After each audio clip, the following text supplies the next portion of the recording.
লেখিকা প্রতীতি চৌধুরীর প্রেম এভাবেও আসে। বলেছিলে যে প্রহর আসবে তোমাদের সাথে, কোথায়? সবে লুচি আর আলুর দমটা মুখে পুড়েছিল জিয়ান। চেনা জানা গলার আওয়াজটা পেয়ে সেটার গলাধকরণ হলো না। পিছনে ফিরে তাকিয়ে দেখলো কথা ওর গোলাপি রঙের লেডিবার্ড সাইকেলটা নিয়ে দাঁড়িয়ে আছে। পায়রাডুঙ্গি ঝিলের ধারে প্রতি বছরই ওদের কোচিং সেন্টার থেকে চড়ুই ভাতি করতে আসে। গত বছর অবধি প্রহরও তো কোচিং সেন্টারেই পড়াতো। এবছর অবশ্য তার ব্যাপার আলাদা। রেলের চাকুরিটা পেয়ে যাওয়ার পরে জিয়ানদেরই সে আর তেমন পাত্তা দেয় না। আর কথা, ছাত্রছাত্রীদের কাছে অসম্মানিত না হতে হয় সেই ভয়েই অনুপ ত্রিপল ছেড়ে উঠে গিয়ে দেতো হেসে বলল, তুমি কেন এখানে এলে? প্রহর এলেই তো তোমাকে খবর দিতাম। কথা বিরক্ত হয়ে অনুপের দিকে তাকিয়ে বলল, তোমাদের ওই বন্ধুর মতো তোমরাও সব এক নম্বরের ঢপবাজ। গত সপ্তাহে যে ও বেডিংটা নিতে এসেছিল আমাকে খবর দাওনি তো? অনুপ আর চোখে একবার জিয়ানের দিকে তাকালো। জিয়ান অবশ্য কিছুই জানে না, এরকম একটা ভান করে লুচি আর আলুর দমে মন দিল। কথা আরো বেশি বিরক্ত হয়ে বলল, ওর দিকে কি দেখছো? ও তো নিজেই একটা মেরুদণ্ডহীন কাপুরুষ। সত্যি কথা বলার মতো সাহস আছে?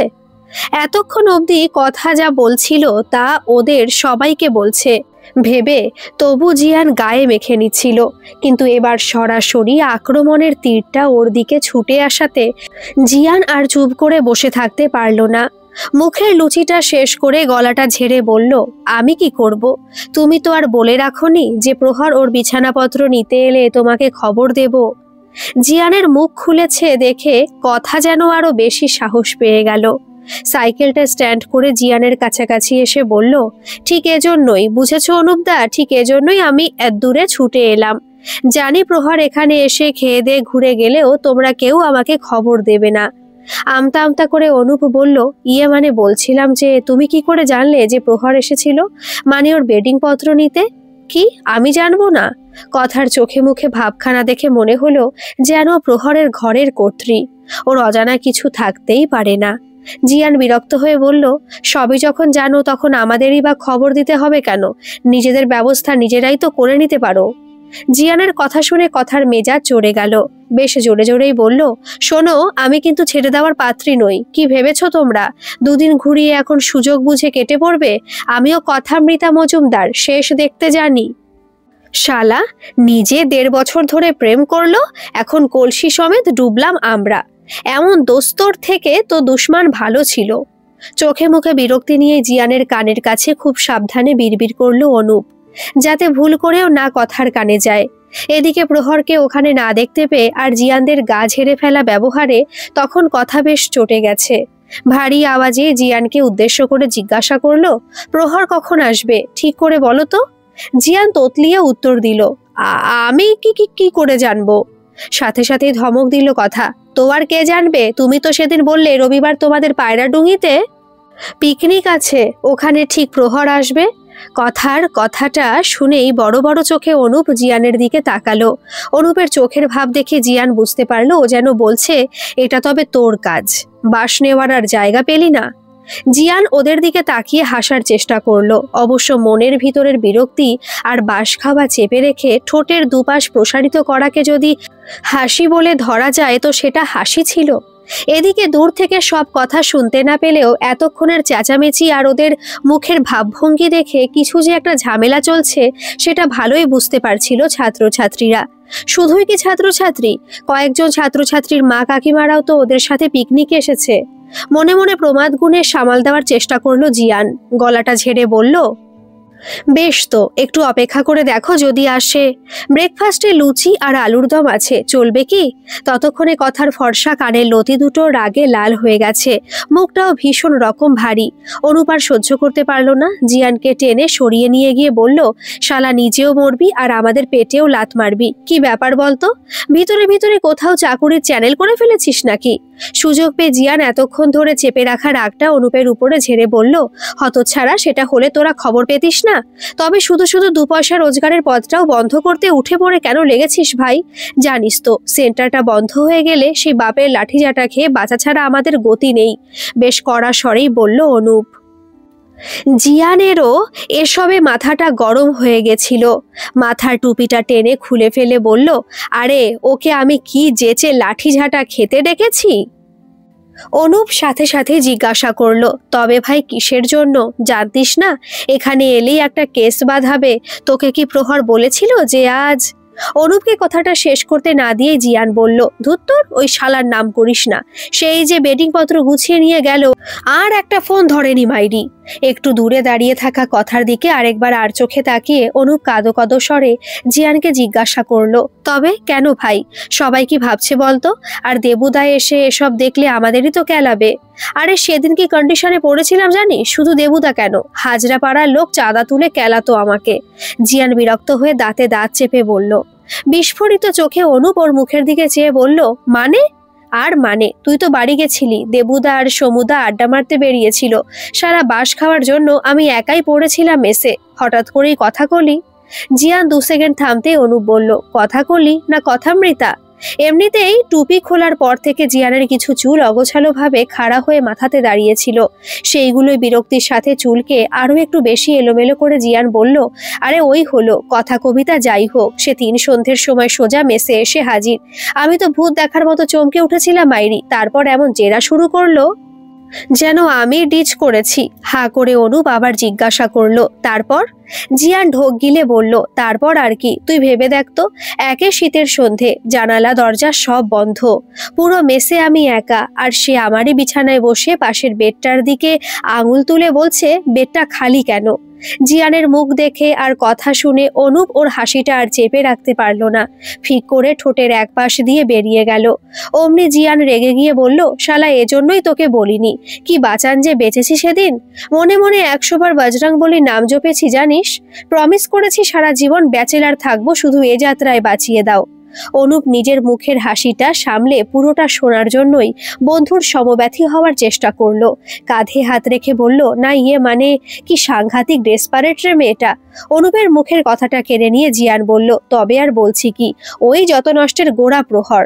বেডটা খালি পড়েছিল মানে তার কদিন আগেই তো সে ভাড়া মিটিয়ে বিছানাপত্র নিয়ে গেল দেখলি। এবার আমি কি বলি বলতো কথাকে? এমনিতেই ওকে দেখে আমার স্যান্ডো অবধি ঘেমে ভিজে গেছিল। যদি দোতলা থেকে কাকিমা এসে পড়তো, ভাব, যদি সেই সময় বাইরের কেউ চলে আসতো, আমি তো পুরো মারা পড়তাম। দিয়ে কি করলি? বেশ আগ্রহ নিয়ে জিজ্ঞাসা করলো অনুপ। কি আর করব, মেয়েটাকে তাড়াতাড়ি বিদায় করার জন্য যা মুখে এসেছে বলে ফেলেছি আর কি। কথাটা বলে দীর্ঘশ্বাস ফেললো জিয়ান। জিয়ানের মুখের দিকে তাকিয়ে কেমন যেন মায়া হচ্ছিল অনুপের। বিশেষ করে ওর পরিস্থিতিতে নিজেকে কল্পনা করে ভয় আর কিছু জিজ্ঞাসা করতে পারল না। জিয়ান অবশ্য নিজের থেকেই বলল, কি বলি বলতো কথাকে? আমারই এত খারাপ লাগে মেয়েটার কথা ভাবলে। আরে ছেড়েই যখন দিবি, এত মাখো মাখো প্রেম দেখাবার কি দরকার ছিল? প্রহরটা 1 নম্বরের রাস্কেল, বুঝেছিস? না হলে অমন একটা মেয়েকে শুধু শুধু কাঁদায়। আরে সে তো আর যেচে আসেনি প্রেম করতে, তুইও তো এসবের সাক্ষী। দেখেছিলি তো কিভাবে মান সম্মানের মাথা খুইয়ে দিনের পর দিন ওর স্কুলের রাস্তাতে টিউশন ফেরার সময় দাঁড়িয়ে থাকতো বেহায়ার মতো। তখন ওকে কেন কথা বলো না, আই লাভ ইউ একবার উত্তর দাও, ফোন করবে, এসবই করে গেছে। আর যেই নিজের একটা হিল্লে হয়ে গেল, অমনি বলছে ওসব প্রেম কথা সব নাকি টাইম পাস ছিল। অনু বেশ বুঝতে পারছিল জিয়ানের রাগটা আজ যত না কথার প্রতি, তার চেয়ে অনেক বেশি প্রহরের প্রতি। ওকে ঠান্ডা করার জন্যই অনুপ বলে বসলো, ছাড়, আমাদের কি, ওদের নিজেদের ব্যাপার। জিয়ান যেন হঠাৎ করে আরো বেশি রেগে গেল। অনুপের হাতটা কাঁধ থেকে সরিয়ে দিয়ে বলল, সব তো এভাবে ঝেড়ে ফেলতেও পারি না আমরা, বল। শালা আমাদেরকে নিয়েই তো মেয়েটার পিছনে লাইন মারতে যেত, আর আমরাও বোকার মতো প্রেমটা সত্যি ভেবে তখন মদত দিয়েছি। অনুপ একটু অবাক হয়ে বলল, কিন্তু আমরাও তো তখন বুঝতে পারিনি, এখন কি করব বল। জিয়ান আরো একটা লম্বা শ্বাস ছেড়ে বলল, জানিস সেদিন মেসে এমন কান্নাকাটি শুরু করেছিল, বলছিল কথার ফোন নম্বরটাও নাকি ব্লক করে দিয়েছে। তাইও একবার প্রহরের সামনাসামনি হতে চায়, চোখে চোখ রেখে জিজ্ঞাসা করবে কেন প্রহর এমন করলো। প্রহর ওর বিছানাপত্র নিয়ে চলে গেছে শুনে মেয়েটা আরো বেশি আপসেট হয়ে গেছিল সেদিন। আমাকে কাঁদতে কাঁদতে দোষ দিচ্ছিল প্রহর লক্ষণপুরে এলো, আর তোমরা কেউ একটিবার আমাকে খবর দিলে না। আমি ওকে সান্ত্বনা দিতে বললাম, এখনো ওর বড় বাক্সটা কিছু জামা প্যান্ট মেসেই পড়ে আছে, আরেকদিন ঠিক আসবে। কথা কিছুতেই মানতে চাইছিল না, বারবার বলছিল ওসব নিতে ও আর ফিরবে না। আমি বাধ্য হয়ে ওকে ঘর ফেরাবার জন্য বললাম, এই রবিবার আমাদের পিকনিক আছে। প্রহর তো প্রতিবারই পিকনিকে আসতো, রবিবার ছুটি আছে যখন নিশ্চয়ই আসবে, কিন্তু তারপর থেকে তো সে হতচ্ছাড়া, আমারই ফোন ধরেনি তো আর কি আসতে বলবো। অনুপ হালকা হেসে বলল, তুই ভেবেছিলি প্রহর আমাদের মতো বেকার বন্ধুদের সাথে পিকনিক করতে আসবে? এতদিনে ওকে চিনলি না রে ভাই, শালা একদিন ভুল করে চা খাওয়ালে দুদিন সিঙ্গারা খেত আমাদের পয়সাতে। পুরনো কথা মনে পড়তে কয়েক সেকেন্ডের জন্য মৌন হয়ে গেল জিয়ান। অনুপই আবার বলল, অবশ্য ওই কথার পিছনে লাইন মারতে যাওয়ার জন্য দুই একবার সন্তোষদার দোকানে খাইয়েছে আমাদের, সেও কি এমনি ফালতু টাইমও তো দিতে হয়েছে। তারপর পাবলিকের কেলানি খাওয়ার রিস্ক আর কে নিত ভাই? নিজে তো গলিতে ঢুকে কি জানি কি চুমুচাটি চালাতো আর আমরাই। জিয়ানের ভালো লাগছিল না ওসব মনে করতে, তাই প্রসঙ্গটা এড়িয়ে যেতেই বলল, ওসব ছাড়, এখন ওকে কি বলা যায় সেটা ভাবতো। অরূপও খুব চিন্তায় পড়ে গেল, আরও এক পলক তাকিয়ে দেখলো কথার দিকে। ওর ভাবগতি দেখে মনেই হলো না সহজে এখান থেকে ফিরে যাবে। দুদিকে ঘাড় নেড়ে অনু বলল, ভাই আমার তো মাথাতে কিছু আসছে না, তুই ডেকে এনেছিস যখন তুই কিছু। জিয়ানের চোয়ালটা শক্ত হচ্ছে দেখে অনুপ দেতো হেসে নিজের কথাটা ফিরিয়ে নিয়ে আবার বলল, না মানে বুঝতে পারছি সেদিন তুইও খুব বাজেভাবে ফেসে গেছিলি, তোরও কিছু করার ছিল না, তাই বলে ফেলেছিলি পিকনিকের কথাটা, কিন্তু এখন আমিও তো বাঁচার কোনো উপায় দেখছি না। যা মুডে আছে মেয়েটা, স্টুডেন্ট আর গার্জেনদের সামনে প্রেস্টিজের গ্যামাক্সিন না করে দেয়। জিয়ানের মুখটা আবার শুকিয়ে গেল, ভয়ে ভয়ে নিজেদের ছাত্রছাত্রী অভিভাবক অভিভাবিকাদের দিকে তাকিয়ে একবার দেখলো, তারপরেই গলা ঝেড়ে বলল, না না তেমন কিছু হবে না, তুই চল, আমি কথাকে বুঝিয়ে বলছি। অনুপের ওর সাথে যাওয়ার ইচ্ছে মোটেও ছিল না, কিন্তু কি বা করবে। প্রহরের সাথে থেকে জিয়ান যতটা অপরাধের ভাগী, তার সমান ভাগী তো অনুপ নিজেও। তাই বাধ্য ছেলের মতো জিয়ানের পিছু পিছু আবার সাক্ষাৎ অগ্নিকুণ্ডের কাছে গিয়ে থামলো। ইতস্তত করে জিয়ান বলল, ইয়ে মানে দেখো কথা, আমার তো আর সেভাবে প্রহরের সাথে কথা হয়নি, মানে ও আসবে কিনা ঠিক মতো। কথামৃতার সাথে সাথে চেঁচিয়ে উঠে বলল, মানে আবার মিথ্যে কথা? তুমি যে সেদিন সন্ধ্যাতে বললে, ও বুঝেছি, নিশ্চয়ই তুমি ওকে বলে দিয়েছো আমি এখানে আসবো বলে। কি মুশকিল, আমি প্রহরকে কেন বলতে যাব? বৃথাই বোঝাবার চেষ্টা করলো জিয়ান। কথামৃতা আরো বেশি রেগে গিয়ে বলল, তবে আমাকে ভাগাবার চেষ্টা কেন করছো? কি ভেবেছো আমি পালিয়ে যাব? শোনো, আমি কথামৃতা মজুমদার, ভালো করে জানি কিভাবে। আশেপাশে তাকিয়ে গলাটা নামিয়ে জিয়ান আবারও বলল, প্লিজ একটু আসতে বলো, বুঝতে তো পারছো এখানে আমাদের একটা সম্মান আছে, স্টুডেন্টরা গার্জেনরা সবাই আছে, কিছু একটা ঝামেলা হলে। জিয়ান ইচ্ছে করেই অনুপের হাতটা নেড়ে দিল, যাতে অনুপও ওর সমর্থনে কিছু বলে। অনুপ থতমত খেয়ে বলল, হ্যাঁ কথা, দেখো আমরা পাঠভবনের টিচার, বুঝতেই তো পারছো সেন্টার থেকে স্টুডেন্টদের পিকনিকে নিয়ে এসেছি, এখানে কিছু ভালো মন্দ ঘটলে বিশ্রী রকম একটা জানাজানি হবে, আর তাতে আমাকে সবাই এমনিতেও খারাপ মেয়ে বলে। প্রহরের ব্যাপারটা পাড়াতেও জানতে বাকি নেই। আড়ালে আমার বন্ধুরা হাসাহাসি করে, বলে প্রহর আমার সাথে সময় কাটিয়ে ছেড়ে দিয়ে। আচ্ছা কি হবে বলো তো ভালো হয়ে? তাতে কি প্রহর ফিরে আসবে? না, আমার বাবা মা আমাকে আগের মতো ভালোবাসবে, বিশ্বাস করবে। শেষের কথাগুলো বলার সময় চোখ দুটো ছলছলে হয়ে এলো কথার। অনুপ আরো বেশি ঘাবড়ে গিয়ে মুখে একেবারে কুলু পেটে ফেলল। জিয়ান আগেও লক্ষ্য করেছে কথার উপর থেকে যতটা জেদি আর শক্ত, ভিতর থেকে ঠিক ততটাই নরম। কথার অন্তরটা পাহাড়ি ঝর্ণার মতো সরল, যে কোনো সময় ওর মনের সত্যিটা চোখ বেয়ে ঝরে পড়তে চায়, কিন্তু ওর বাইরেটা যেন সেই অনুমতি দেয় না। যতবারই কথাকে এইভাবে কাঁদো কাঁদো স্বরে কথা বলতে দেখেছে, জিয়ানের বুকের বাম দিকটাও কেমনই যেন অকারণে চিনচিন করে উঠেছে, আর সেই সাথে ভয়ও পেয়েছে। একটা বিপদ থেকেই রক্ষা পাচ্ছে না, আরও যেচে বাস খাওয়ার ইচ্ছে ওর অন্তত নেই। জিয়ান গলাটা ঝেড়ে বলল, দেখো তুমি যদি আমাদের সাথে এখানে তর্ক বিতর্ক করো তাহলে তো ঝামেলা কমবে না। তাছাড়া আমরা তো আর তোমার সাথে চিট করিনি, শুধু শুধু আমাদের ব্লেম করে। চোখের কোনা দুটো মুছে সোজাসুজি জিয়ানের দিকে তাকিয়ে ভারী গলায় কথা বলল, অন্যায়কারী আর অন্যায়কারীর সমর্থক দুজনেই কিন্তু সমান অপরাধী জিয়ানদা। আচ্ছা বলো তো, প্রহর যখন আমার পিছনে ঘুরতো আর আমাকে রোজ প্রপোজ করতো, তখন তোমরাও কেন ওর সাথে সাথে যেতে? কেন ওর হয়ে আমাকে কুকুরের মতো বলতে আসতে?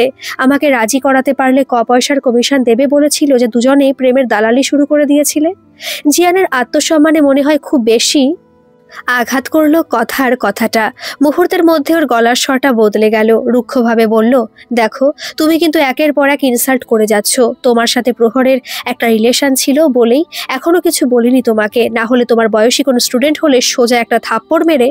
ভয় না পেয়ে একই রকম চোখে চোখ রেখে সাহসী গলায় উত্তর দিল কথা, আমি কিন্তু তোমাদের কোচিং সেন্টারের স্টুডেন্ট কখনো ছিলাম না জিয়ানদা, তাই স্টুডেন্টের সাথে তুলনা করে নিজেকে আমার স্যার ভাবার দুঃসাহস করো না। আর থাপ্পড় মারার জন্য সোজা একটা মেরুদণ্ড থাকতে হয়, মিথ্যের দালালি করে সেটা পাওয়া যায় না। অনুপের কথা তো অনেকক্ষণ আগেই বন্ধ হয়ে গেছিল। জিয়ানো হা করে কথার দিকে তাকিয়ে রইল। রাগ হলেও এই জ্বলন্ত অগ্নিকুণ্ডের সামনে আর কিছু বলার জন্য জীব ওর সায় দিচ্ছিল না। মনে হচ্ছিল এরপরেও তর্ক জারি রাখলে হয়তো অগ্নিকুণ্ডের শিখা ওকে জীবন্ত দগ্ধ করবে। পিছন থেকে দেবাশিসের গলাটা শুনতে পেল ওরা। What a surprise! কথা এখানে যে, তা কি ব্যাপার? প্রহরের আসার কিছু খবর আছে নাকি? অনুপ আর জিয়ান দুজনেরই মুখ শুকিয়ে গেল দেবাশিসকে দেখে। জিয়ান মনে মনে আন্দাজ করতে পারছিল এখন যদি কথা বলে দেয় ওই ওকে এখানে আসার কথা বলেছে, তাহলে আজ মেসে ফিরে উত্তম মধ্যম খাবে। যতই হোক দেবাশিস আর সোমনাথের হাত ধরে প্রতিষ্ঠিত হয়েছিল ওদের পাঠভবন। অনেক পরে জিয়ানরা তাতে যোগ দিয়েছে, তাই শুধু সিনিয়র বলে দেবাশিস আর সোমনাথকে সমীহ করে চলে না ওরা, বরং এই মন্দার বাজারে কোচিং সেন্টারে পড়াবার সুযোগ দিয়েছে বলে কৃতজ্ঞতাও প্রকাশ করে। জিয়ান নিজের থেকে তোতলিয়ে বলল, আসলে দেবুদা, সেদিন কথা হঠাৎ করে মেসে এসেছিল, প্রহর তো ছিল না। আমি ভেবেছিলাম যদি পিকনিকে আসে তাই। জিয়ানের কাঁধে চাপড়ে দিয়ে দেবাশিস বলল, তা ভালোই করেছিস তো, আমাদেরই ইনভাইট করা দরকার ছিল। হাজার হোক আমাদের প্রহরের হবু বউ, কি বলিস? জিয়ান অবশ্য আর কোনো উত্তর দিল না। মনে মনে ভাবল দেবুদা হয়তো জানে না ওদের ব্রেকআপের ব্যাপারে। জানার তো সেভাবে কথাও নয়, কারণ একই মেসে থাকলেও দেবাশিস আর সোমনাথ অন্য রুমে থাকে। জিয়ান, অনুপ আর প্রহরের সাথে তেমন ঘনিষ্ঠতা ওদের ছিল না। সিনিয়র বলে ওরাও দূরত্ব রেখে চলতে ভালোবাসত। কথাও জিয়ানদের সাথে যেরকম কোমর বেঁধে তর্ক করছিল, দেবাশিসের সাথে সেটা করার সাহস পেল না। বয়সেও দেবাশিস ওদের থেকে অনেকটাই বড়। তাছাড়া প্রহরের সাথে প্রেম পর্ব চলার সময় দেবাশিস বা সোমনাথকে কোনোদিনই ওদের আশেপাশে দেখেনি কথা, তাই একটু ইতস্তত করেই কথা উত্তর দিল, না দাদা, আমি ঠিক পিকনিকে আসিনি, ভেবেছিলাম প্রহর এলে। প্রহর আসবে তো, এই তো কাল রাতে কল করেছিল, তুই চল, বসবি সবার সাথে। ব্রেকফাস্ট করেছিস? হা করে দেবাশিসের মুখের দিকে তাকিয়ে রইল জিয়ান। প্রহর ওদের ফোন ধরেনি, অথচ কাল রাতে দেবুদাকে বলেছে পিকনিকে আসবে বলে। দেবাশিস একটা ধমক দিয়ে ওদের উদ্দেশ্যে বলল, কি করছিস তখন থেকে? কত দূর থেকে মেয়েটা এসেছে, নিজেরা মোষের মতো গিলছিস, আর মেয়েটাকে লুচি তরকারি অফার করিসনি? অনুপ সাথে সাথেই বলে উঠল, এই যে এখনই নিয়ে আসছি দেবুদা। অনুপ চলে যেতেই দেবাশিস জিয়ানের দিকে ঘুরে বলল, তুই ক্যাবলার মতো দাঁড়িয়ে রয়ে গেলি কেন? সন্তোষের দোকান থেকে স্পেশাল নরেন গুড়ের রসগোল্লা নিয়ে এসেছি, আমাদের স্পেশাল গেস্টকে কয়েকটা নিয়ে এসে দে। ও কি শুধুই লুচি আলুর দম খাবে নাকি? জিয়ান অবশ্য ঠিক বুঝে উঠতে পারল না কথাকে দেবাশিসদার এত খাতির করার কারণটা। তবে যাই হোক, কথাকে এখানে ডাকার ব্যাপারে দেবুদার অহেতুক বকুনি খাবার থেকে যে বেঁচে গেছে সেটা ভেবেই মনে মনে প্রসন্ন হলো। দুপুরের মেনুতে ছিল খিচুড়ি, বাঁধাকপির ঝাল, কষা মাংস আর চাটনি। দেবাশিসের একদম পাশেই খেতে বসেছিল কথা। দেবাশিস কথার সাথে ওদের পাঠভবনের ছাত্রছাত্রী সহ গার্জেনদের আজ পরিচয়ও করিয়ে দিয়েছে। বলেছে কথামৃতা ও দূরসম্পর্কের মামাতো বোন হয়। অনুপি খাবার পরিবেশন করতে করতে সুযোগ বুঝে জিয়ানের কানের কাছে ফিসফিসিয়ে বলল, কেমনই একটা সন্দেহের গন্ধ পাচ্ছি, আমার তো বেশ ভালো মনে হচ্ছে না। জিয়ান চিকেনটা পরিবেশন করছিল, বেশি কিছু না বুঝেই বলল, সন্দেহের গন্ধ কি রে? বল মাংসের গন্ধ। আমার তো মায়েরই ঘ্রাণে অর্ধবছর সারা হয়ে গেল। অনু বিরক্তি দেখিয়ে বলল, ধুর মাথা মোটা কোথাকার, ওদিকে দেখ, মনে হচ্ছে না কথার সাথে দেবুদার কিছু একটা খিচুড়ি পাকছে। জিয়ান ওদের দিকে তাকিয়ে দেখল, নিজের পাতা থেকে দেবাশিস কখনো আলু কখনো মাংসের টুকরো কথাকে তুলে দিয়ে বলছে, আরে কিছুই তো খাচ্ছিস না তুই, এই নে, আরে এই পিসটা ভালো আছে দেখ। জিয়ান ইচ্ছে করেই ওসব নিয়ে মাথা ঘামাতে চাইল না। অনুপকে বলল, ছাড়, মেয়েটা প্রহর প্রহর করে সারাদিন মুষড়ে ছিল, তাই হয়তো মন ভালো করার জন্য। অনুপ অবশ্য এত সহজে বিষয়টা নিল না। জিয়ানকে আবারও বলল, আচ্ছা দেবুদা যে বলল ওকে প্রহর ফোন করে আসবে বলেছিল, আজ কোথায় এলো প্রহর? জিয়ানও ঠিক বুঝতে পারছিল না দেবাশিস দা কেন এরকম বলল কথাকে। সত্যি কি প্রহর ফোন করেছিল? হয়তো অনুপই ঠিক, দেবাশিস মিথ্যেই বলেছে। হয়তো সবটাই ওদের মান সম্মান বাঁচাবার জন্য। না হলে কথামৃতা যা মেয়ে কখন যে কি কার সামনে বলে বসতো। জিয়ান গলাটা নামিয়ে বলল, ঠিকই ধরেছিস তুই, প্রহর আসবে বলে ফোন করেনি। দেবুদা সবার সামনে আমাদের বাঁচাবার জন্যই। দেখেছিলি তো মেয়েটা কি পাগলামি শুরু করেছিল। আমরা পারতাম ওকে ফেরাতে। দুদিকে ঘাড় নাড়ল অনুপ, ওদিকে দেবাশিস হাঁক দিল, কইরে মানিক জোর, এদিকে কি চাটনি মিষ্টি কিছুই পড়বে না? অনুপ তাড়াতাড়ি চাটনির ডেকচিটা নিতে ব্যস্ত হতে দেবাশিস আবার জিয়ানকে ডাকলো, এদিকে আয় তো, কথাকে আর 2 পিস নরম দেখে মাংস দে। জিয়ান তাড়াতাড়ি গিয়ে আরো 2 পিস মাংস দিতেই কথা বলে উঠল, দেবুদা আমি আর খেতে পারবো না বললাম তো। দেবাশিস হে হে করে হেসে কথার বাম দিকের কাঁধটা শক্ত করে ধরে বলল, না খেলে তো এরকমই পিটপিটে রয়ে যাবি। আমাদের প্রহারের চেহারা দেখেছিস তো, লড়তে পারবি? জিয়ানের কেমনই যেন ভালো মনে হলো না দেবাশিসের এইভাবে কথার গায়ে হাত দেওয়াটা। ততক্ষণে অনুপও চলে এসেছিল চাটনির ডেকচি নিয়ে। জিয়ান সরে গেল, অবশ্য ওর কানে কথার আওয়াজটা ভেসে এলো, তোমার কথা প্রহর শুনবে তো দেবুদা? সত্যি ও আমার কল রিসিভ করবে? জিয়ান ইচ্ছে করেই পায়ের গতি কমিয়ে শোনার চেষ্টা করলো দেবাশিস ওর কি উত্তর দিচ্ছে। শুনতেও পেল, হ্যাঁ রে, আমার কথা শুনবে না মানে? ওর ঘাড় শুনবে। তুই রাত্রে আমাকে ফোন করবি, ও কি বলছে সব জানাচ্ছি তোকে। জিয়ানের কেমনই যেন সব ওলটপালট লাগছিল। দেবাশিসের কথাগুলো ঠিকমতো বিশ্বাস হচ্ছিল না। অনুপ আর ও মিলে তো প্রহরকে কথামৃতার ব্যাপারে কম অনুরোধ করেনি। মেয়েটার বারবার মেসে এসে খোঁজ নেওয়ার কথা, পাগলামির কথা, কান্নাকাটির কথা সবই তো বলেছে, কিন্তু লাভ তো কিছু হয়নি। সব শুনে প্রহর জিয়ানদের মুখের ওপরেই বলে দিয়েছিল, আর ওই মেয়েটাই তো পাগলি, কে ওর সাথে সিরিয়াস ছিল? जो बीत गया ও মিট গয়া। সেন্ট্রাল গভর্নমেন্টের চাকুরিতে জয়েন করেছি বস, চামড়ার তো একটা দাম আছে। জিয়ান আর থামলো না, মিষ্টির ড্রামটার দিকে চলে গেল। সবাইকে খাইয়েই ওরা খেতে বসতে পারবে। তবে মাথার মধ্যে গিজগিজ করতে লাগলো ভাবনাগুলো। পায়রাডোঙের ঝিল থেকে ফেরার আগে জিয়ান আরেকবার মুখোমুখি হলো কথামৃতার সাথে। ইচ্ছে করলে এড়িয়েও যেতে পারত, কিন্তু গেল না। নিজেকে কোথাও যেন ওর দোষী মনে হচ্ছিল। বারবার মনে হচ্ছিল সেদিন সন্ধ্যাতে যদিও মুখ ফসকে পিকনিকের কথাটা কথামৃতার কাছে না বলতো, তাহলে ও এখানে কোনোদিনই আসতো না।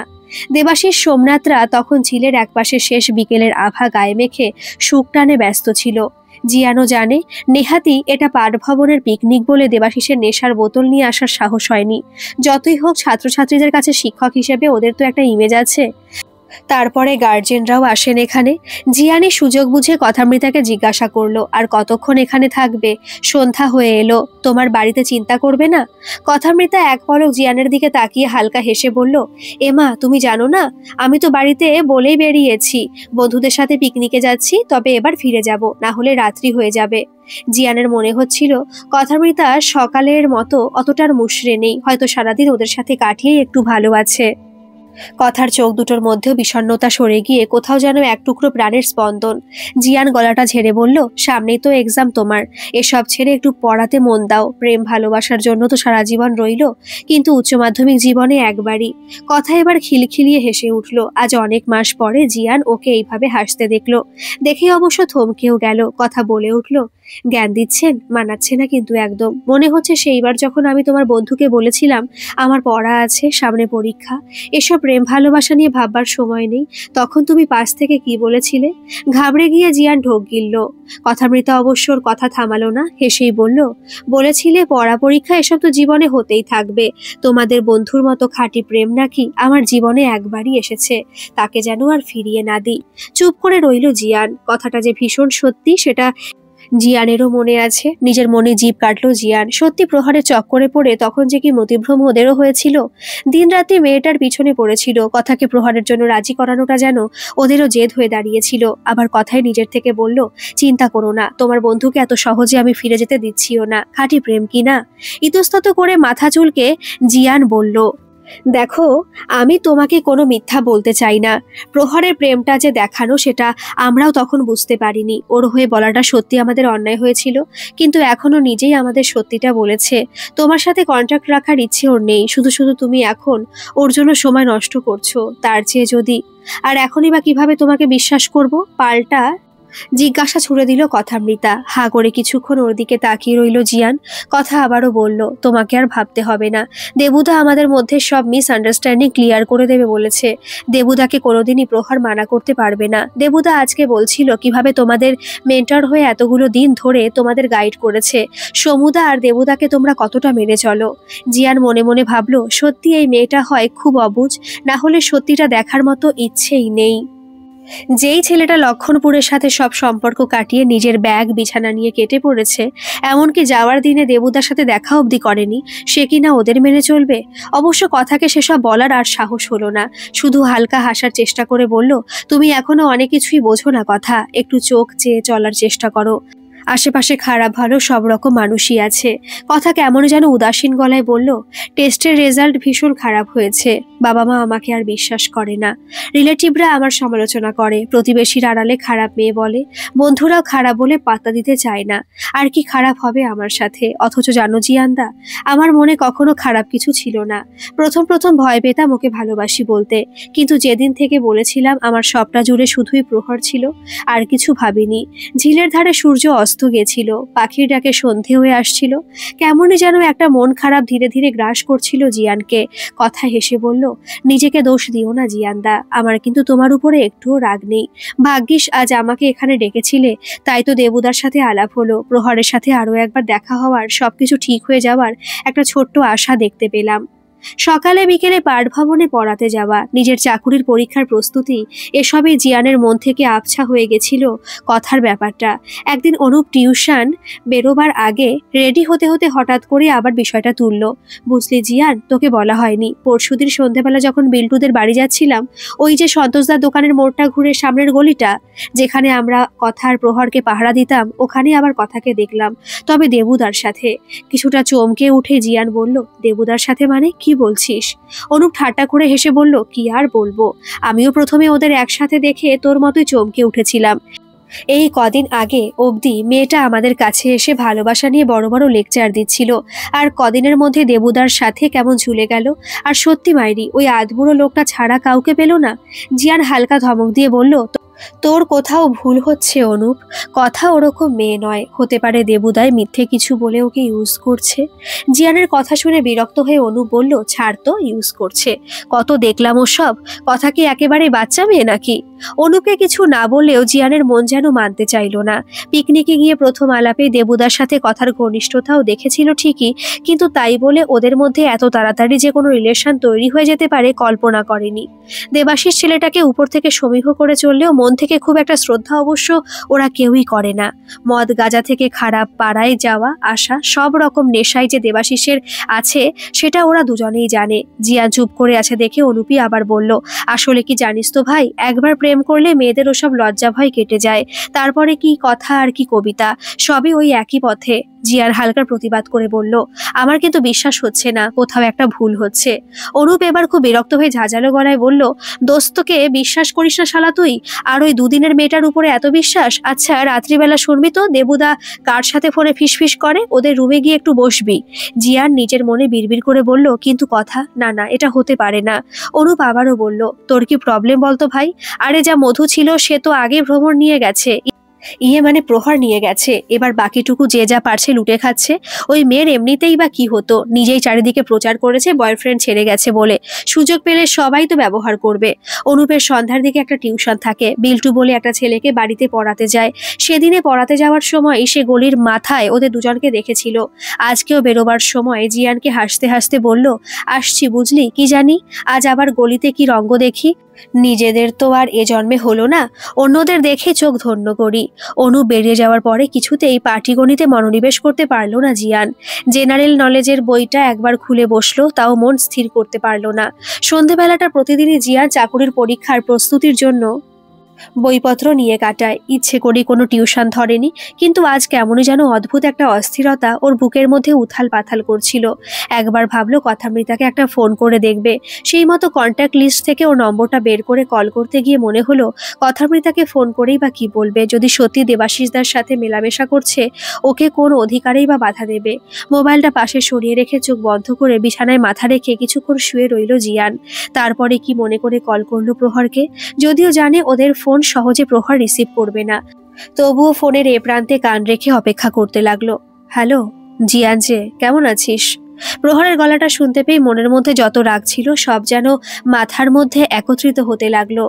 অনেক কষ্টে সে সব সামলে রেখে উত্তর দিল, তুই বল কেমন আছিস? জব পাওয়ার পরে ট্রিট দেওয়ার ভয়ে বন্ধুদের তো ভুলেই গেছিস। না ভাই, তেমন নয়, আসলে কাজের এত চাপ, যখন তখন ডিউটি। একদিন এখানে আয় না, তোরা তো ফাঁকাই বসে আছিস। প্রহরের গলার স্বরটা কেমন যেন বিদ্রুপাত্মক শোনালো। জিয়ান সাথে সাথে বলল, কেন ভাই, এত বছর লক্ষণপুরে রইলি, একদিন এখানে আসতে নেই? এলে কি মান কমে যাবে তোর?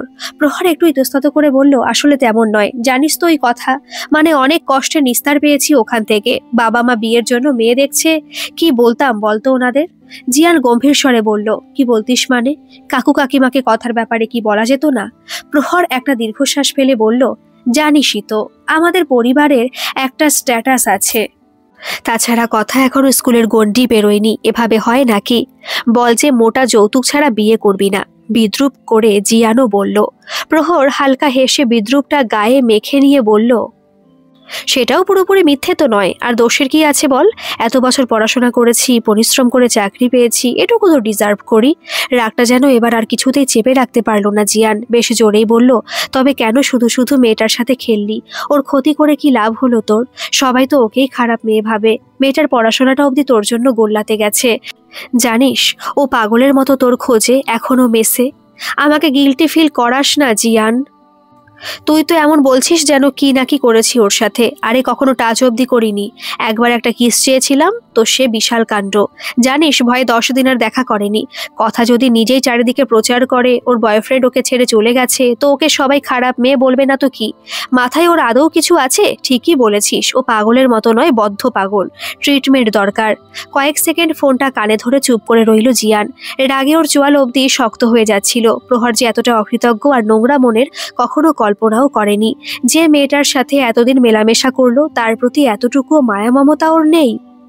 জিয়ান একবার ভাবলো দেবাশিসের ব্যাপারটা ওকে বললে কোনো লাভ হবে কিনা, যদি তাতে কথামৃতার প্রতি দরদ আসে। কিন্তু জিয়ানের আরো কিছু বলার আগেই প্রহর নিজেই বলল, দেখ জিয়ান, ও যার সাথে খুশি থাকুক, ভালো খারাপ যাই থাকুক, আই ডোন্ট কেয়ার। ওর নিয়ে আমাকে প্লিজ আর কিছু বলিস না। সত্যি কথা বলতে কি, এক জায়গায় আমার বিয়ে প্রায় ফিক্সড হয়ে গেছে। ডেট ঠিক হলে তোদের জানাবো। তার আগে তুই বরং অনুপকে নিয়ে একদিন রাঁচিতে আয়, ফুল এনজয় হবে। ফোনটা রেখে জিয়ান একইভাবে শুয়ে ভাবতে লাগলো, যেখানে প্রহরী ওর প্রাক্তন গার্লফ্রেন্ডকে নিয়ে ভাবতে রাজি নয়, সেখানে ও কেন শুধু শুধু ভাবছে। যেখানে কথামৃতাকে এরকম বিশ্রীভাবে ছেড়ে যাওয়ার পরেও প্রহরের বিন্দুমাত্র অনুশোচনা নেই, সেখানে ও কেন পুরনো কথা মনে করে অনুতপ্ত? শুধুই কি ওদের ভালোবাসাটাকে মদত দিয়েছিল বলে? প্রহর আর কথাকে এক হতে সাহায্য করেছিল বলে, নাকি ওর নিজের মনেরও কোনো কোণে কোথাও কিছু অনুভূতি কখনো তৈরি হয়েছিল কথার প্রতি? শিউরে উঠে হাত বাড়িয়ে আলোটা অন করলো। জিয়ান এসব কি ভাবছে? জেনারেল নলেজের বইটা আরো একবার টেবিল থেকে টেনে নিয়ে পড়াতে মন দেওয়ার চেষ্টা করলো। সামনের মাসে বেশ কয়েকটা চাকরির পরীক্ষা আছে, একটাতে অন্তত এবার ওকে পেতেই হবে। বিশেষ করে প্রহরও চাকরি পেয়ে গেছে জানার পর থেকে বাড়িতে যেভাবে বারবার নিজের নামের আগে অকর্মণ্য, অপদার্থ, ইউজলেস ইত্যাদি বিশেষণগুলো শুনেছে, তাতে মনে মনে ও যেন আরো বেশি দৃঢ় প্রতিজ্ঞ হয়েছে। অনুপের কথাগুলো যে মিথ্যে নয়, গতকাল সেটা নিজের কানেই প্রমাণ পেয়েছে জিয়ান। দেবাশিস ফোনে ফিসফিস করে বলছিল, কথা কেন যে সেদিন তুই প্রহরের চোখে পড়লি, খুব ধিক্কার হয় জানিস। ওর পাশে থেকেও তোকে আমি কেন যে দেখিনি। কথার গলার আওয়াজ শুনতে না পেলেও দেবাশিসদার প্রতিটা কথা এখন ওর কানে স্পষ্ট বাজছে। জানি তো এখন আমি তোকে আই লাভ ইউ বললেও বিশ্বাস করবি না। আসলে বিশ্বাস একবার ভেঙে গেলে তোর কষ্টটা আমি বুঝতে পারি, তাই তো নিজের কথা বেশি বলতে পারি না। তবুও জানবি কেউ আছে শুধু তোর জন্য। তোদেরকে মিলিয়ে দিতে পারলেও যে কি শান্তি পেতাম আমি, বলে বোঝাতে পারবো না। প্রহর যেমন তোর জীবনে প্রথম, আমার কাছেও তুই তো প্রথম। দেবুদার কথা শুনে হাসি পেয়ে গেছিল জিয়ানের। এর আগেও যে দেবুদার কত কীর্তি শুনেছে, সেখানে কথা নাকি প্রথম। এখানে মেসে এসেও তো মেসের মালকিন মানে দোতলার কাকিমার কাছে শুনেছে দেবাশিস কেমন। একবার নাকি গ্রীষ্মের দুপুরে দেবাশিস ওর গার্লফ্রেন্ডকে মেসে নিয়ে এসে বন্ধ দরজার ভিতরে ধরাও পড়েছিল। তারপর তো যাচ্ছে তাই কাণ্ড। তখন থেকে মেসে কোনো মেয়ের আসা বারণ। জিয়ানের শুধু মনে হচ্ছিল ভুল পথে হাঁটছে কথা।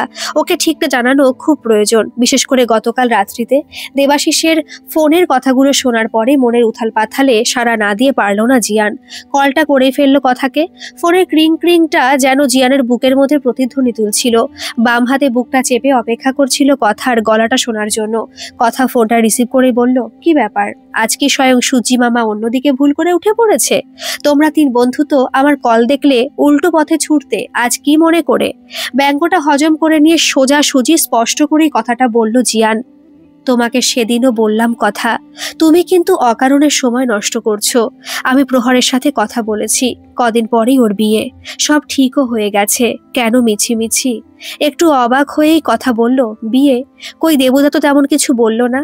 বলল প্রহর কিছুদিন কাজে খুব ব্যস্ত, একটু ফ্রি হলেই। তুমি কি কিছুই বোঝো না, নাকি বুঝতে চাও না? দেবুদার ইন্টেনশন ভালো নয়, প্লিজ কথা, নিজেকে এতটা সস্তা করে দিও না, নিজেকে একটু সম্মান করো। কথার কথা হঠাৎ করেই বন্ধ হয়ে গেল। জিয়ানি আবার বলল, দেবুদা তোমাকে ইউজ করছে কথা, এর বেশি আমি কি বা বলবো? কেন ওকে ফোন করো? ফোনের ওপাশ থেকে দীর্ঘশ্বাসটা ভেসে এলো। কথা বলল, প্রহরকে ফিরে পাওয়ার একটাই যে মাধ্যম জিয়ানদা। আমি জানি দেবুদার ইন্টেনশন ভালো নয়, কিন্তু যেটা তোমরা কখনো পারোনি সেটা দেবুদা পেরেছে। প্রহর দেবুদার কথা শুনে একদিন আমাকে ফোন করেছিল, নম্বরটাও আনব্লক করেছে। জানো জিয়ানদা, ওর নামের পাশে অনলাইন শব্দটা সারা রাত্রি দেখার মধ্যেও শান্তি আছে, কিন্তু ওকে দেখতে না পেলে যে এভাবে কাউকে পাওয়া যায় না। কথা, কেন ওর পিছনে পড়ে আছো? ও অনেকদিন আগেই সব মায়া কাটিয়ে তোমাকে ছেড়ে অনেক দূরে সরে গেছে, কেন শুধু শুধু ওর জন্য নিজেকে এইভাবে? হঠাৎ করে জিয়ানকে থামিয়ে দিয়ে কথা জিজ্ঞাসা করলো, অনুপদাও তো সব জানে, সেদিন আমাকে আর দেবুদাকে দেখেও ছিল, কই কিছু তো বলেনি। তুমি কেন আমার পিছনে পড়ে আছো বলো? তুমি কেন মরিয়াভাবে আমাকে বোঝাবার চেষ্টা করছো? আমি কে হই তোমার? থমকে গেল জিয়ান, বলার মতো কথা আর খুঁজে পেল না। বিদ্রুপ করে হাসলো কথা, বলতে লাগলো, কি জানো তো জিয়ানদা, এমন অনেক সম্পর্ক থাকে যার পরিণতি জেনেও আমরা ছেড়ে দিতে পারি না। ভালোবাসি যে, নীরবেই তার খেয়াল রাখতে চাই যে, প্রহর যদি কালই কাউকে বিয়ে করে তবুও আমি আশ্চর্য হব না, আমার ওর প্রতি ভালোবাসা একই রকম স্থির থাকবে। কেন জানো? কারণ ও আমার কাছে শুধু ভালোবাসাই ছিল, কোনো সময় কাটাবার উপকরণ নয়। জিয়ার ফোনটা শুধু কানে ধরে রাখলো, কথাই বলতে লাগলো, জানো আমি যখন 6-এ পড়ি, দাদু আমাকে একজোড়া কলম কিনে দিয়ে বলেছিল কলম দুটো নাকি ভীষণ লাকি। আমিও কলম দুটোতে পরীক্ষা দিলেই প্রতিবার ভালো নম্বর পাবো। কলম দুটোকে বিশ্বাস করতাম কিনা জানি না, তবে দাদুর কথাটাকে বিশ্বাস করে খুব মন দিয়ে পড়তাম, আর ভালো নম্বরও পেতাম। বছর 3 আগে দাদু মারা যাওয়ার পরে কলম দুটোর প্রতি ভালোবাসা আরো যেন বেড়ে গেছিল, সেই সাথে খুব বিশ্বাসও করতে শুরু করেছিলাম কলম দুটোকে। কিন্তু এবার দেখো, ওই কলমেরই একটাতে পরীক্ষা দিয়ে এত খারাপ রেজাল্ট হলো। হয়তো টেস্টে অ্যালাউ করতো না, নেহাতি ভালো স্টুডেন্ট ছিলাম বলে। বিশ্বাসটা এরকমই, যখন অতিরিক্ত হয়ে যায় তখনই হয়তো ভাঙন আসতে বাধ্য। তবু কি পেরেছি কলমটা ফেলে দিতে? মায়া হয়ে গেছে যে, নিজের বিশ্বাসের প্রতি মায়া। কথাটা অদ্ভুত লাগলেও সত্যি, আমাদের নিজেদের বিশ্বাসের প্রতিও মায়া হয়, মিথ্যে জেনেও আমরা ভালোবেসে আঁকড়ে ধরে থাকি সেই বিশ্বাসকে। প্রথম দিকে প্রহরকে বিশ্বাস করতাম না, তখনও বলতো আমাকে ভালোবাসে। তারপর একটা সময় থেকে ওকে বিশ্বাস করতে শুরু করলাম, আমিও ওকে বললাম ভালোবাসি। তারপরে একটা সময় এলো যখন আলাদা করে বিশ্বাস নিয়ে ভাবতেই ভুলে গেলাম, শুধু জানলাম ভালোবাসাটাই বিশ্বাস, আরও হারিয়ে গেল। এখন সে বিশ্বাসের প্রতি মায়া পড়ে গেছে। কলমটার মতো ওকেও যে সরিয়ে ফেলতে পারিনি, সব মিথ্যে জেনেও ভালোবেসে আগলে রেখেছি। চোখ দুটো নিজের অজান্তে ছলছলে হয়ে গেছিল জিয়ানের। কথার এই কলমের কথাটা কখনো প্রহরের কাছেও শুনেছিল বলে জিয়ানের অস্পষ্ট মনে পড়ল। কোনো উত্তর না পেয়ে কথা আবারও বলল, কি হলো, কিছু বলবে না? আমি তো বকবক করছি। শান্তভাবে জিয়ান বলল, আচ্ছা তুমি তোমার লাকি কলম জোড়াটার কথাটা কি কখনো প্রহরকেও বলেছিলে? ঠিক মনে পড়ছে না, কিন্তু ও এরকম কিছু একটা বলেছিল মনে হচ্ছে।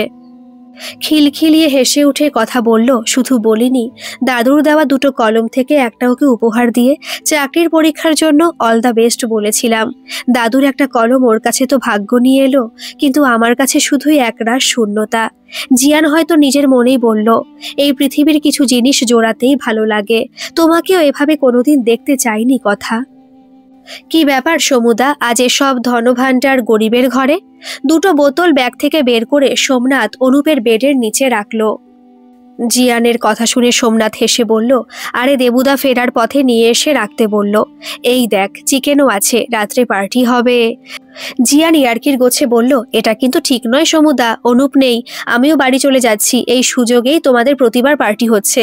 ততক্ষণে দেবাশিস রুমে চলে এসেছে। জিয়ানের কথা শুনে হাসতে হাসতে বলল, আবে তোরা তো ছুঁয়ে দেখতেও লজ্জা পাস, আমরা কি করব? জিয়ান বলল, ইস, চিকেনটা তো ভাগ পেতাম। দেবাশিস ধমক দিয়ে বলল, চল যা, ভাগ হলে সবটাই, ভালো মন্দ দুটোই নিতে হবে বুঝলি। জিয়ান আরো একবার ইয়ার্কির ছলেই হাত জোর করে বলল, তবে ভালো মন্দ দুটোই তোমাদের জন্য থাক, কিন্তু আমি যে রুমে চাবি দিয়ে যেতাম। দেবাশিস কি যেন একটা ইশারা করলো সোমনাথকে। অমনি সোমনাথ বলে উঠল, আরে জানিস তো, কাকিমা এমনিতেই দেবুকে সন্দেহ করে। সেই কেসটার পর থেকে যখন তখন ওই রুমে এসে নিরীক্ষণ শুরু করে দেয়। এসব কিছু ওখানে রাখা যাবে না। দেবাশিস সাথে সাথে বলল, তুই চাবি দিয়ে জানা, কে মানা করছে, খাঁটিটা আমাদের দিয়ে যাবি। জিয়ান হেসে বলল, বটে, ডুবিও না কিন্তু আমাকে। জিয়ানের অবশ্য একবারের জন্য মাথাতে আসেনি ওদের অবর্তমানে কত বড় পরিকল্পনা করেছে দেবাশিস আর সোমনাথ মিলে। চাবি খাঁটিটা ভালো মনে দেবুদার হাতে ধরিয়ে দিয়ে যেই জিয়ান মেস থেকে বেরোচ্ছে, অমনি মেসের উপরের কাকিমা ব্যাগপত্র আর বাচ্চা ছেলেটাকে নিয়ে নিচে নেমে এসে বলল, ও কি, তুমিও বাড়ি চলে যাচ্ছ জিয়ান? অনুপত নেই, ভাবলাম তোমার কাকুর নাইটে ডিউটি থাকলে কদিন তোমাকেই সব দেখতে বলে যাব। জিয়ান সাথে সাথে অবাক হয়ে বলল, আপনি আপনি কোথায় যাচ্ছেন? মেসের মালকিন চিন্তিত গলায় বলল, আর বলো না, কাল রাত্রে বাবা সিঁড়ি থেকে পড়ে গেছে, পায়ে ফ্র্যাকচার, মাথাতেও লেগেছে, মনটা খুব টানছে, ছেলেটাকে নিয়ে দুদিন ঘুরে আসি বাপের বাড়ি থেকে। জিয়ান আর অনুপকে মেসের কাকিমা ছেলের মতোই স্নেহ করেন। প্রথম থেকেই বলেন দেবাশিস আর সোমনাথ ভালো ছেলে নয়, ওদের থেকে যেন দূরেই থাকে। জিয়ান মেসের কাকিমার ভারী ব্যাগটা তুলে নিয়ে বলল, চলুন পৌঁছে দেব, আমিও তো বাস ধরতেই যাচ্ছি। বাস স্ট্যান্ডের দিকে যেতে যেতে মেসের কাকিমা বললেন, আজ সকালে কি পাঠভবনে ছিলে? জিয়ান ঘাড় চুলকে বলল, না তো কাকিমা, পরীক্ষা ছিল একটা, না হলে তো কালই বাড়ি চলে যেতাম। কাকিমার সাথে সাথে বললেন, দেখেছো, ওই দেবা সেটাও জানে না, তোমার খোঁজ করতে বলল পাঠভবনে আছো। আমি ওদের বললাম কদিন আমি থাকবো না, এত বদ ছেলে দুটো, একবারও বললো না যে তুমিও থাকবে না। জিয়ান হালকা হাসলো, বিড়বিড় করে বলল, সত্যি জানতো না মনে হয়। বাসে উঠতে যাওয়ার সময় পকেটের মোবাইলটা একবার ভাইব্রেট করেছিল ঠিকই, কিন্তু বের করে দেখানোর সুযোগ পায়নি জিয়ান। ভিড়ের মাঝে সিট খুঁজতে খুঁজতে ভুলেই গেছিল ফোনটার কথা। সিট পেয়ে পরম নিশ্চিন্তে মাথাটা জানালার ধারে হেলিয়ে দিয়ে অলসভাবে কি যেন চিন্তা করছিল। হঠাৎ করে ওর খেয়াল হলো, দেবাশিসদের তো সঙ্গীতা দেবী বলেই দিয়েছিলেন যে আজ বাপের বাড়ি চলে যাচ্ছেন। তবে কেন ওরা বলল যে কাকিমা ওদের রুমে এসে নিরীক্ষণ করতে পারে? চাবিখাটিটা দিয়ে যেতে ওদের কি কোনো কুমতলব আছে? ততক্ষণে বাস ছেড়ে এগিয়ে গেছে অনেকটা। অনুপকে রুমের ব্যাপারটা জানানো ঠিক হবে ভেবে জিয়ান মোবাইলটা বের করে দেখলো একটা মিসড কল। কথামৃতা ওকে কল করছিল। দেখে বুকের মধ্যে রক্ত ছলকে উঠতে চাইলো। অনুপের আগে কথামৃতাকে কলটা করলো। কথামৃতা বেশ খুশি গলায় বলল, মেসেই আছো? জিয়ান সাথে সাথে উত্তর দিল, না, আমি তো বাড়ি যাচ্ছি। তাতে অবশ্য কথামৃতা তেমন বিচলিত হলো না, মুখে একটু চুকচুক আওয়াজ করে বলল, একটা বড় ঘটনার সাক্ষী হতে হতে মিস করে গেলে জিয়ানদা। এইমাত্র অনুপদাকেও কল করেছিলাম, অনুপদাও বলল বাড়ি গেছে, আসলে তোমাদের কপালে নেই, বুঝেছো? শীতের বিকেলেও তখন জিয়ানের কপালে রীতিমতো ঘাম দিতে শুরু করেছে। ভয়ে ভয়ে জিজ্ঞাসা করলো, কি বড় ঘটনা, কি বলছো? আরে আজ প্রহর আসছে, হয়তো শেষবারের মতোই, ওই যে মেসে কি সব ব্যাগ বাক্স ও রয়ে গেছে বলেছিলে না? কথা গড়গড় করে বলে গেল। জিয়ান অবাক হয়ে বলল, প্রহর? আমাদের কাউকে বলেনি তো, মানে ফোন করেনি তো? আরে তোমাদের বলবে না, তোমরা আমাকে জানিয়ে দেবে কি না? দেবুদা গোপন সূত্রে জেনে খবর দিয়েছে আমাকে। উচ্ছ্বসিত গলায় কথামৃতা বলল। জিয়ানের ষষ্ঠ ইন্দ্রিয় যেই দুর্ঘটনার আভাস দিচ্ছিল সেটাই এবার মিলে যাচ্ছিল। দেবাশিসদের কুমতলবে তার মানে কথামৃতাও জড়িয়ে আছে। জিয়ান উত্তেজিত হয়ে বলল, সব মিথ্যে, দেবুদা তোমাকে মিথ্যে বলেছে, কিছু একটা বিপদে ফেলতে চাইছে তোমাকে, একদম আসবে না তুমি মেসে। বিরক্তি দেখিয়ে কথা বলল, যাব না? কি বলছো তুমি? এতদিন তো শুধু এই একটা মুহূর্তের জন্যই অপেক্ষা করেছি, শুধু একবার প্রহরের সামনাসামনি হয়ে প্রশ্ন করব বলেই তো। প্রহর আজ আসবে না কথা, এসব ষড়যন্ত্র। দেবুদা সমুদা ওরা কেউ ভালো মানুষ নয়, ট্রাস্ট মি। স্থান কাল ভুলেই ফোনের ওপাশ থেকে চেঁচাতে লাগলো জিয়ান। কথামৃতা আরো বিরক্ত হলো, গাল ফুলিয়ে বলল, ভালো মানুষ না হলেও আমার শেষ ইচ্ছেটা পূরণের ব্যবস্থা তো করেছে। আর কি এমন বিপদে ফেলে দেবে তারা? প্রহর চলে যাওয়ার পর আর আমার কাউকে ভয় লাগে না। অনুপের কথাটা খুব মনে আসছিল জিয়ানের। ওই তো বলেছিল মেয়েরা একবার প্রেমে পড়লে ভয় লজ্জা সব হারিয়ে ফেলে। তবে কি সত্যিই তাই? কথামৃতা এতটা বেপরোয়া হয়ে গেছে নাকি সবটাই অবুঝ মনে আবেগে পড়ে করছে, আর ওর সুযোগ নিতে চলেছে দুটো মানুষরূপী শয়তান। দেবাশিসরা যে কথামৃতার সাথে কি কাণ্ড ঘটাতে পারে সেটা অনুমান করতে গিয়েই শিউরে উঠেছিল জিয়ান। হাইওয়ে ধরে জিয়ানের বাস ছুটে চলেছে নিজের গতিতে। ওর নিজেকে সত্যি খুব অসহায় লাগছে আজ। দরদর করে কপাল বেয়ে ঘাম গড়িয়ে পড়ছে। জিয়ানের ভীষণ আফসোস হচ্ছে। কেন যে ও বাড়ি আসবে ঠিক করলো, শেষবারের জন্য মিনতি করলো কথামৃতার কাছে। কথা তুমি কল্পনাও করতে পারবে না। ওরা আজ তোমার জন্য কি ফাঁদ পেতে রেখেছে। দোহাই তোমার, যেও না। সারা জীবন আফসোস করবে তুমি আজকের এই দিনটার জন্য। হ্যালো কথা, তুমি শুনতে পাচ্ছ? কথা। ততক্ষণে রেগে গিয়ে এই কলটা কেটে দিয়েছে কথামৃতা। জিয়ানের কথাতে কথামৃতার সন্দেহ যে একেবারেই হয়নি তা নয়, তবে ইচ্ছে করে ও সন্দেহটাকে আমল দিতে চায়নি। ওর বিরুদ্ধে কি এমন ষড়যন্ত্র হবে, আর কি বা করবে দেবাশিসরা। নিজের মনেই হেসেছিল কথা। ওর জীবনে এমনিতেও তো নতুন করে কিছু হারাবার নেই, বরং আজ যদি ওর শেষ ইচ্ছেটা পূরণ হয় প্রাণ ভরে ও শ্বাস নেবেই পৃথিবীর বাতাসে। মনে মনে ভাবতে পারবে কথামৃতা মজুমদার পেরেছিল ওই পালিয়ে যাওয়া কাপুরুষটার সামনাসামনি শেষ একবার দাঁড়াতে। মেসে ঢুকে অবশ্য দেবাশিস আর সোমনাথকে ছাড়া কথামৃতার কাউকে দেখতে পেল না। এমনকি জিয়ান আর প্রহরদের রুমটাও তালাবন্ধ। প্রথমে কথামৃতা জিজ্ঞাসা করলো দেবাশিসকে, দেবুদা, প্রহর আসবে বললে যে, কোথায়? এখনো আসেনি? দেবাশিস হালকা হেসে বলল, এসেছে তো, রুমে লক করে রেখেছি তোর জন্য। ভ্রু কুচকে অবাক হয়ে জিজ্ঞাসা করলো কথামৃতা, রুমে লক করে মানে? সাথে সাথে সোমনাথ বলল, আরে দেবুদা মজা করছে, প্রহর এখনই চলে আসবে, আমরা ওর রুমের দরজাটা খুলে দিচ্ছি, তুই ভিতরে গিয়ে বস। যেন তোকে দেখেই মালটা মানে প্রহর চমকে ওঠে। আসলে কি বলতো, ওকে বড় একটা সারপ্রাইজ দেওয়ার প্ল্যান করেছি আমরা। কথাটা কথামৃতার বেশ মনে লাগলো। জিয়ানদের রুমের চাবিকাঠিটা তো আগেই নিয়ে রেখেছিল দেবাশিস। সোমনাথের বলার সাথে সাথে তালাটা খুলে দিল। কথামৃতাও বেশ নিশ্চিন্ত হয়ে প্রহরদের রুমে গিয়ে বসলো। ভাবলো আর যাই হোক, দেবাশিস আর সোমনাথদার মনে কোনো অসৎ উদ্দেশ্য নেই, না হলে ওকে এইভাবে আলাদা রুমে বসাতো না। একটু পরে সোমনাথ এসে বলল, আরে একটা ভুল হয়ে গেছে বুঝলি, তোর লেডি বার্ডের চাবিটা দে তো, না হলে প্রহর তো মেসের সামনে থেকে তোর সাইকেলটা দেখে ঘাবড়ে পালাবে। সরিয়ে রাখি তোর সাইকেলটা। কথামৃতা ভাবলো সত্যি তো, আর একটু হলেই মস্ত বড় ভুল হয়ে যাচ্ছিল। এত কাণ্ড করে প্রহরের সামনাসামনি হওয়ার পরিকল্পনাটাই প্রায় ভেস্তে যাচ্ছিল। সোমনাথের দিকে তাকিয়ে সাইকেলের চাবিকাঠিটা বাড়িয়ে দিয়ে বলল, ইস, দেখেছো সমুদা, আমি তো একদম খেয়াল করিনি। ভাগ্যিস তুমি ছিলে। সোমনাথ কথামৃতা সরলতা দেখেই মনে মনে হাসলো। উপরে অবশ্য বলল, হ্যাঁ রে, এক্সাইটমেন্টে এরকম একটু আধটু ভুল হয়, আমরা আছি কি জন্য, প্ল্যান তো আজ সাকসেসফুল হবেই, তুই শুধু আমাদের কথা মতো চল। কথামৃতা হালকা হেসে গম্ভীর বিশ্বাসে সম্মতির ঘাড় নাড়ল। আরো কয়েক মিনিট অপেক্ষা করতে করতে দেবাশিস এসে বলল, এই তোর মোবাইলটা তাড়াতাড়ি দে তো। অবাক হয়ে কথা জিজ্ঞাসা করলো, মোবাইলটা কি হবে? গলাটা ঝেড়ে দেবাশিস বলল, আরে আমি জানি না, সমু চাইলো, ওই তো একের পর এক ভেবে ভেবে বের করছে, কিছু ভেবেই চাইছে নিশ্চয়ই। কথামৃতা বেশি কিছু ভাববার আগে এক প্রকার ওর হাত থেকে ছো মেরে দেবাশিস মোবাইলটা নিয়ে নিল। হেসে বলল, আরে তুই কি আমাদের বিশ্বাস করিস না? কথা ব্যস্ত হয়ে উঠে দাঁড়িয়ে বলল, এমা, তাই কখনো হয় নাকি? তোমাদের জন্যই তো সম্ভব হচ্ছে প্রহরের সাথে দেখা করা, না হলে কি আর এই লক্ষণপুরের মাটিতে কখনো ওর দেখা পাবো বলে আমি ভেবেছিলাম? তাহলে চুপ করে বস, যা বলছি শোন। দেবাশিস কথাটা বলেই আবার বেরিয়ে গেল। কথামৃতা জিয়ানের বিছানাতে বসেই এক এক মিনিট অপেক্ষা করতে লাগলো। একটু পরে সোমনাথ হন্তদন্ত হয়ে এসে বলল, এই শোন না, পরেশ মানে আমাদেরই এক বন্ধু ফোন করেছিল, প্রহর নেমে গেছে বাস স্ট্যান্ডে, মিনিট 15-র মধ্যে আসছে, তুই কিন্তু রেডি থাক। এতদিন পরে কথামৃতা তখন প্রহরের মুখোমুখি হবার স্বপ্নে উত্তেজিত। ওর হাতের তালু ঠান্ডা হয়ে আসছে। দেবাশিস সুযোগ বুঝে একটা গ্লাস ওর হাতে দিয়ে বলল, আরে তোর গলা তো শুকিয়ে গেছে মনে হচ্ছে, জলটা খেয়ে নে। উত্তেজনায় তখন কথামৃতার হাত পা কাঁপছে। মনে মনে ও শুধু সাজিয়ে নিচ্ছে কিভাবে প্রহরের চোখে চোখ রেখে একের পর এক প্রশ্ন করবে, জানতে চাইবে 1.5 বছর ধরে ওর সাথে এত অভিনয়ের মানে কি ছিল, দিনের পর দিন কেন প্রহর কথামৃতার পিছনে হন্যে হয়ে ঘুরেছে, সবটাই কি জেদ আর মোহ ছিল, নাকি একদিনের জন্য কথামৃতার প্রতি কোনো অনুভূতি সত্যি তৈরি হয়েছিল।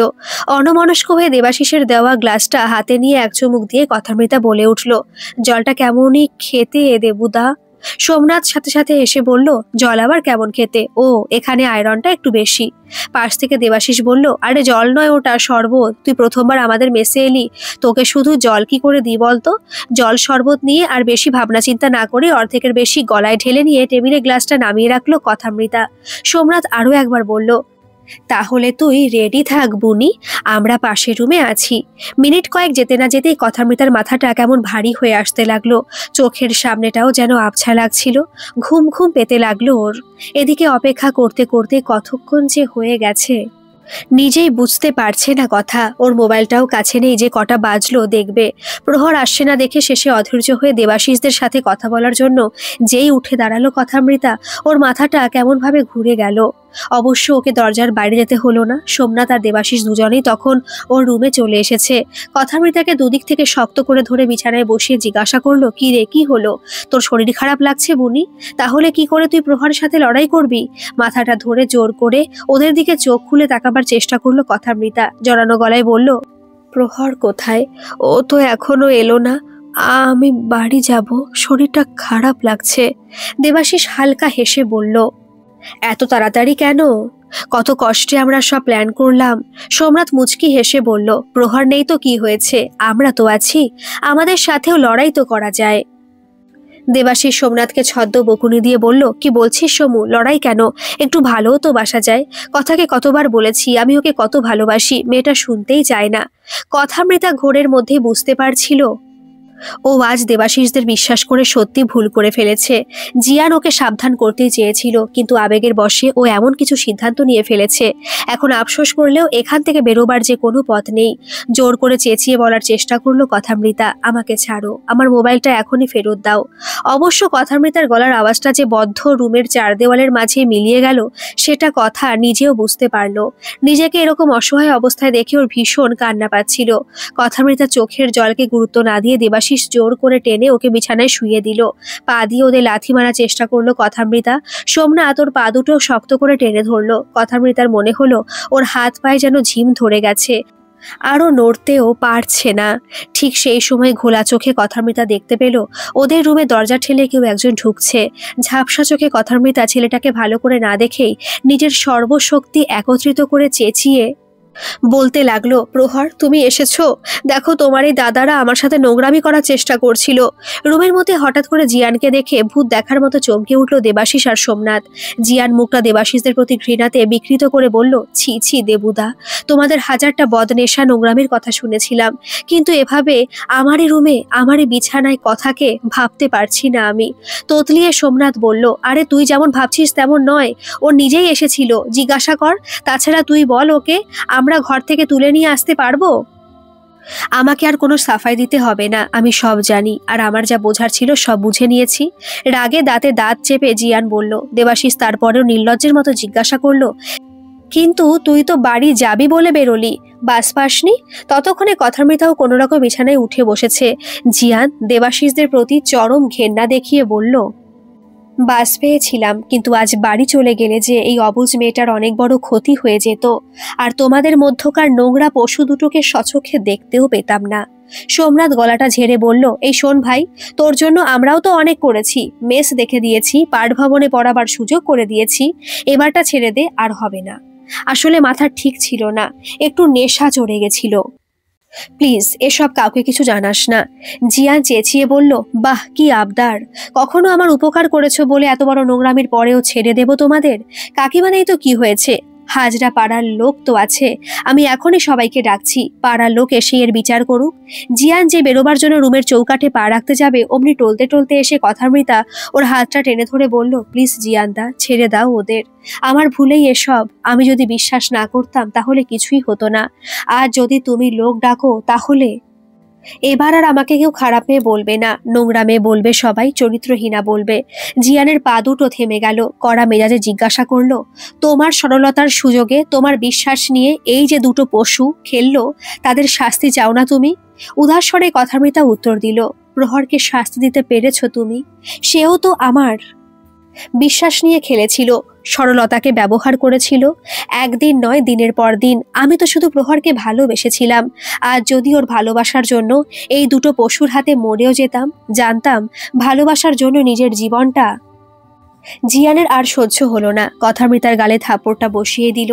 নিজের গালটাতে হাত দিয়ে অনেকক্ষণ কথা তাকিয়ে রইল জিয়ানের দিকে।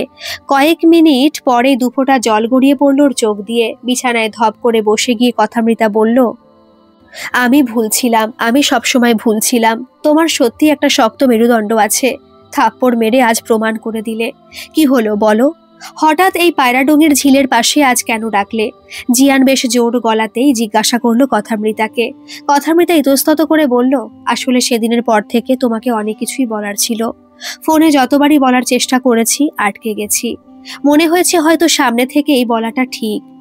জিয়ান ভ্রু দুটো কুঁচকে কথার চোখের দিকে কিছুক্ষণ তাকিয়ে রইল। কথামৃতা মাথাটা নামিয়ে নিয়ে বলল, ইস, এইভাবে তাকিয়ে থাকলে কি করে বলবো আমি? জিয়ান আগেও লক্ষ্য করেছে কথা রেগে গেলেও যেমন ওর ফর্সা কানের লতি দুটো লাল হয়ে যায়, তেমনই লজ্জা পেলেও লাল হয়। জিয়ান ইচ্ছে করে নিজের মনের ভাবনাকে সংযত করলো। গলাটা ঝেড়ে বলল, কি বলার আছে বলো, আমার সময় নেই। জানো তো 2টো থেকে এক্সাম আছে আমার। কথামৃতা দুষ্টু হাসিতে বলল, এক্সাম তো জীবনে বারবার হবে, পড়াশোনাও থাকবে, কিন্তু এরকম ঝিলের ধারে তোমার সাথে আমার সাক্ষাৎ, সেটা কি বারবার হবে? প্রহরের সাথে কথামৃতার প্রেম পর্বের পুরনো সংলাপ জিয়ানকে মনে করাতেই ও কাশতে লাগলো। কয়েক সেকেন্ড কাশির পরে থেমে বলল, ওসব ঝিলের ধারে দেখা সাক্ষাৎ প্রেম অনেকবার আসবে, কিন্তু তোমার উচ্চ মাধ্যমিক একবারই। কথামৃতা বুঝতে পারলো জিয়ানের মনে যাই থাকুক ও কিছুতে ধরা দেবে না। আরেকবার ঢোক গিলে কথামৃতা বলল, সেদিন যদি তুমি ঠিক সময় না পৌঁছতে, জানি না কি ঘটে যেত। রাগ আর জেদের বশে যেভাবে আমি হঠকারী একটা সিদ্ধান্ত নিয়ে ফেলেছিলাম। ভুলে যাও ওসব, আর প্রহরকেও ভুলে গেলে আমি বেশি খুশি হব, ভারী স্বরে বলল জিয়ান। হালকা হেসে কথামৃতা এবার সরাসরি ওকে এখানে আসার উদ্দেশ্যটা বলার চেষ্টা করলো। প্রহরকে ভুলতে না পারলে যে আমি তোমার কাছে এসব বলতে আসতাম না জিয়ান। কথামৃতার দিকে এক পলক তাকিয়ে ঘাড়টা অন্যদিকে ঘুরিয়ে নিল জিয়ান। গম্ভীরভাবে বলার চেষ্টা করলো, কাল থেকে তোমারও তো পরীক্ষা, ওতে মন দাও। কথামৃতা আবার হেসে বলল, নিশ্চয়ই দেব। তার আগে তোমার জন্য দাদুর এই কলমটা। আজকের পরীক্ষার জন্য অল দ্য বেস্ট। ভ্যাবাচাকা খেয়ে কথামৃতার দিকে কিছুক্ষণ তাকিয়ে রইল জিয়ান। তোতলিয়ে বলল, কিন্তু মানে আমাকে কেন? একটা তো তুমি আগেই প্রহরকে, আবার এটাও কেন? কথা খুব দৃঢ়ভাবে জিয়ানের চোখে চোখ রেখে বলল, কারণ আমি এই কলমটাকে আরো একবার বিশ্বাস করতে চাই। তুমি নিশ্চয়ই এবার সফল হবে। জিয়ান ব্যস্ত হয়ে বলল, কিন্তু কাল থেকে যে তোমারও উচ্চ মাধ্যমিক পরীক্ষা শুরু, এটা তো তোমার লাকি পেন। খিলখিলিয়ে হেসে উঠে কথা উত্তর দিল, কলমটার থেকে বেশি বিশ্বাস আমার তোমার প্রতি আছে জিয়ান। মানে জিয়ানদা, আমি নিশ্চিত তুমি আমার এক্সামের আগে ঠিক কলমটা আবার হাতে পৌঁছে দেবে। কথাগুলো যেন জিয়ানের মাথার উপর দিয়ে ভেসে যাচ্ছিল। কথা ও লেডিবার্ড সাইকেলটা নিয়ে হেঁটে যাচ্ছিল রাস্তার দিকে। হঠাৎ করে জিয়ান ওকে পিছন থেকে ডেকে বলল, সেটাও বুঝি বলে দিতে হবে? বন্ধুর জন্য তো রোজ 4 বেলা করে স্কুল আর টিউশনের রাস্তাতে লাইন দিতে, আর একবেলা বুঝি নিজের জন্য পারবে না? কথা চলে যাওয়ার পরে ঘাড় চুলকে ভাবতে রইল জিয়ান, এটা কি হলো? মানে কি কথা ওকে প্রপোজ করলো, নাকি প্রপোজ করতে বলে গেল? এভাবেও বুঝি জীবনে প্রেম আসে? গল্পটি কেমন লাগলো অবশ্যই কমেন্ট করে জানাবেন, আর ভালো লাগলে একটা সাবস্ক্রাইব করে আমার পাশে থাকবেন। ধন্যবাদ।